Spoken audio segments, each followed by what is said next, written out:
When enemies of the Kremlin are poisoned in Britain, members will have their suspicions.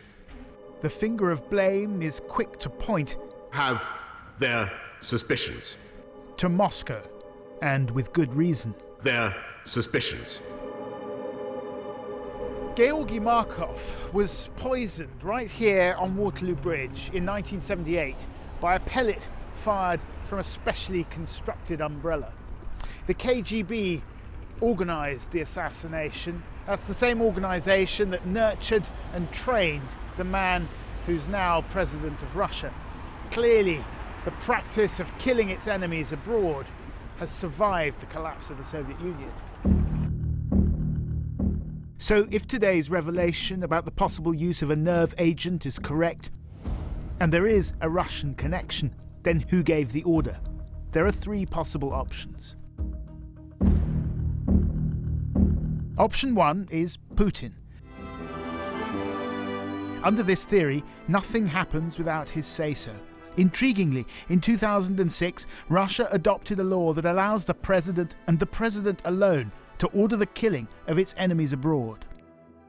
Putin has two types of enemies. One group, one faction, is outsiders, those who challenge the system from outside. And the other group are those who were part of the system before, and if they defect, if they change sides, that is treated as treason, and they are treated as traitors.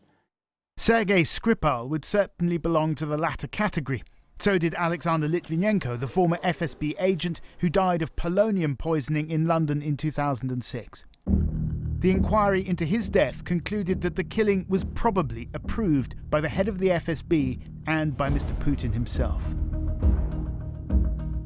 Option two is organised crime. This is essentially the McMafia theory. People who deal in the murky world of secret information are likely to find themselves mixed up in dodgy business. The McMafia drama series, in which Russian gangsters use London and Britain more generally to launder money and settle scores, is, according to a minister last month, very close to the truth. But no evidence has yet emerged that Mr. Skripal was involved in such activities, and poisoning seems like an unlikely method for an underworld hit. Option three is it's complicated. The Kremlin is not a monolith.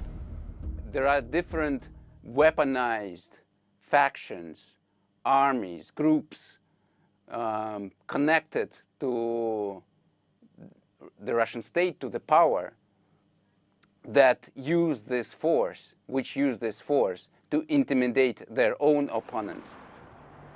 When the opposition politician and Putin critic Boris Nemtsov was murdered just yards from the Kremlin walls, many in the West assumed Putin himself must have been behind it. But in Russia, they know things are a little murkier.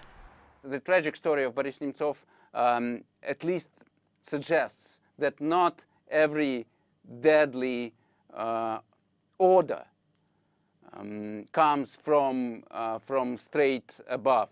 From this perspective, Vladimir Putin was not directly involved. He even most likely didn't know about it until it happened. Could Sergei Skripal, who didn't seem to pose any immediate threat, have fallen victim to similar deadly power games? The truth could be more complicated still.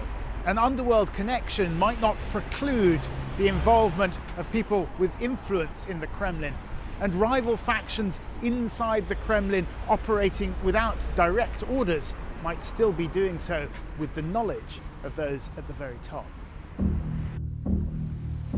Details about the type of poison used may give investigators some clues as to the identities of those responsible. It still won't tell us why, or why now.